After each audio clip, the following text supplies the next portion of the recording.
This message is issued by the Emergency Coordination Center in coordination with the Department of Education. Please listen closely and follow the instructions. This is not a drill. If your teacher makes an error in class, you must not attempt to correct them under any circumstances. We are issuing this warning following a series of disturbing incidents reported from educational facilities across the region over the past 72 hours. What began as isolated reports of unusual classroom behavior has developed into a pattern that requires immediate public awareness and safety protocols. The first incident was reported Monday morning at Lincoln Elementary School. A third-grade teacher was conducting a math lesson when she incorrectly stated that 7 plus 4 equals 12. Several students raised their hands to correct her. What happened next has left school officials and emergency responders searching for answers. The teacher's response was not anger or embarrassment, but something far more concerning. According to witnesses, the teacher's facial expression changed completely. Her smile remained, but her eyes became fixed and unblinking. She thanked the students for their attention to detail, speaking in a voice that sounded exactly like her own, yet somehow wrong. The children who had raised their hands were asked to stay after class for what she called additional learning opportunities. When the principal checked on the classroom an hour later, those students were found sitting perfectly still at their desks, staring straight ahead, no longer responding to their names. Later that same day, more calls came in from Riverside Middle School. A history teacher had mistakenly said the Civil War ended in 1863. When a student politely raised her hand to mention it ended in 1865, the teacher paused mid-sentence. The student, Sarah Chen, later told investigators that her teacher just stood there for nearly 30 seconds, completely motionless, before slowly turning toward her with that same fixed smile. The teacher asked Sarah to approach the blackboard to share her knowledge with the class. Sarah never returned to her seat. Security footage shows her standing at the front of the classroom for the remainder of the period, facing the other students with the same unblinking stare that had overtaken her teacher. A substitute teacher at Oakwood High School provided perhaps the most disturbing account. During a literature discussion, she incorrectly attributed a Shakespeare quote to Edgar Allan Poe. A student immediately corrected her, explaining that the quote was from Hamlet. The substitute teacher nodded appreciatively and asked the student to elaborate. As the student spoke, other classmates noticed something wrong with the substitute's reflection in the classroom windows. While the teacher stood normally at the front of the room, her reflection appeared to be writing frantically on an invisible blackboard, her mouth moving silently as if speaking to someone who wasn't there. When the correcting student finished his explanation, both the teacher and her reflection stopped moving entirely. The student was asked to remain after class. He was found the next morning in the school library, reorganizing books in perfect alphabetical order, speaking only to say, additional learning opportunities when addressed. The pattern became undeniable when reports flooded in from across 3 school districts. In Millfield, a kindergarten teacher incorrectly counted to 10, skipping the number 7. Twin brothers corrected her in unison. Both children were discovered after school in the classroom, sitting cross-legged on the floor, drawing the number 7 repeatedly on pieces of paper until their crayons were worn to nothing. At Central High, a chemistry teacher mixed up the atomic numbers for oxygen and nitrogen. The student who pointed out the error was found in the chemistry lab hours later, perfectly organizing equipment that had already been organized, humming the periodic table song in a voice that no longer sounded quite like his own. We have identified 4 distinct stages that occur when students attempt to correct teacher errors. Stage 1 is the acknowledgement phase. The teacher will thank the student for their attention to detail, using language that sounds appreciative but carries an undertone that witnesses describe as hollow or rehearsed. The teacher's blinking becomes less frequent during this stage, and several observers noted that their speech patterns become unusually precise, as if each word is being carefully selected. Stage 2 involves the invitation. The teacher will ask the correcting student to elaborate, to share their knowledge, or to help with the lesson, This request always sounds reasonable and educational, but multiple witnesses report that the teacher's voice during this stage carries an echo that seems to come from somewhere else in the room. Students who comply with these invitations enter Stage 3 immediately. Those who hesitate or attempt to return to their seats experience what observers call the waiting period, where the teacher maintains eye contact without blinking until the student eventually complies. Stage 3 is the integration phase. The student who made the correction begins exhibiting the same behavioral changes as their teacher. They stand or sit with perfect posture, respond to questions with unnaturally precise language, and maintain that same fixed, unblinking stare. Their classmates report that these students begin to feel different to be around, as if something fundamental about their presence has changed. During this stage, both teacher and student often engage in repetitive activities related to the original correction, performing them with mechanical precision.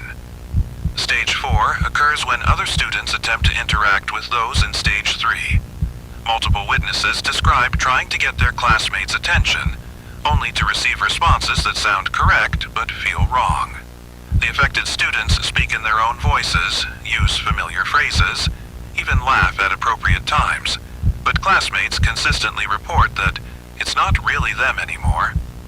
Teachers in Stage 3 continue conducting classes normally, but several students noted that their lessons become increasingly focused on the importance of accuracy, attention to detail, and what they term collaborative learning opportunities. If you encounter a teacher making an error, you must follow these safety protocols immediately. Do not raise your hand to provide the correct information. Do not speak the correction aloud, even quietly to classmates. Do not write the correct answer on paper where it might be visible. If other students begin to correct the teacher, do not join them or support their efforts. Move away from students who are attempting corrections if possible, but do not leave the classroom unless specifically dismissed. If you witness a teacher acknowledging a correction from another student, avoid eye contact with both the teacher and the correcting student. Do not respond if the teacher asks for additional input about the error. If asked directly about the subject matter, provide only the information that supports the teacher's original incorrect statement, regardless of your knowledge of the correct answer. Several students have avoided integration by maintaining this approach, though they report ongoing difficulty concentrating during subsequent classes with the same teacher. Under no circumstances should you attempt to help students who have entered Stage 3. Parents who arrived at schools to retrieve children in this condition discovered that these students no longer recognize family members in the traditional sense. They respond appropriately to names and relationships, but lack the emotional recognition that families depend on. One mother reported that her daughter knew she was mom and could recite facts about their family, but looked at her with the same pleasant, distant expression she might give a stranger. The phenomenon appears to be spreading beyond initial incidents. Dispatch centers have received 47 calls from parents reporting that children are coming home with an unusual focus on accuracy and correctness. These children become fixated on finding errors in homework, television programs, and family conversations.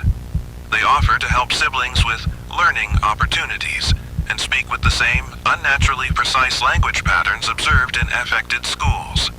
Most concerning, several families report that these children have begun teaching younger siblings, creating what appears to be a domestic transmission method. School administrators attempting to address the situation discovered additional complications. When they tried to remove affected teachers from classrooms, these educators expressed genuine confusion and concern, insisting they were only trying to help students learn. They showed no awareness that their behavior had changed, maintaining that their teaching methods had simply become more effective. Video footage from these conversations shows administrators growing increasingly uncomfortable during discussions, though they struggle to articulate exactly what feels wrong about the interactions. 3 school districts have temporarily closed while officials develop response protocols. However, affected students from these schools have begun appearing at other educational facilities, asking to help with classes and offering their knowledge to other teachers. 2 substitute teachers who worked with these students are now exhibiting stage 1 behaviors, suggesting the phenomenon may not be contained to original incident locations. Emergency responders report that traditional intervention methods have proven ineffective.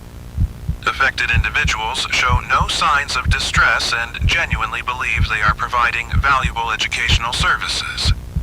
Medical evaluations reveal no physical abnormalities, and psychological assessments indicate that cognitive function remains intact. The individuals simply demonstrate an unwavering commitment to what they describe as enhanced learning protocols, and express sincere confusion when others seem resistant to their help. The Department of Education has issued guidance to all remaining open schools, emphasizing that teacher authority in the classroom must be absolute during this period. Students are reminded that learning involves accepting information as presented, and that questioning teaching methods disrupts the educational environment for everyone. Teachers have been advised to present lessons with confidence and to maintain traditional classroom hierarchies until further notice. We want to emphasize that this is not a criticism of students' natural curiosity or desire to contribute to classroom discussions. Under normal circumstances, student engagement and critical thinking are valuable parts of education. However, current conditions require temporary adjustment of these practices to ensure everyone's safety and well-being. If your child comes home speaking with unusual precision, showing intense focus on accuracy, or offering to help family members with learning opportunities, contact the Emergency Coordination Center immediately. Do not attempt to correct any statements they make, even if you know they are wrong. Maintain normal family routines, but avoid activities that might involve teaching or learning until you receive further guidance. Parents should be aware that affected children may attempt to engage siblings in educational activities. While this might seem harmless or even beneficial, several families report that children who participate in these sessions begin exhibiting similar behavioral changes. Keep family members separated from anyone demonstrating stage 3 characteristics, and do not allow affected children to help with homework or school projects. This emergency broadcast will repeat every 4 hours until the situation is resolved. Additional updates will be provided as new information becomes available. Remember, if your teacher makes a mistake, your silence protects everyone. The students who remain quiet are the students who come home. For your safety and the safety of others, do not attempt to correct your teachers. What you know to be right may no longer matter as much as who comes home at the end of the day.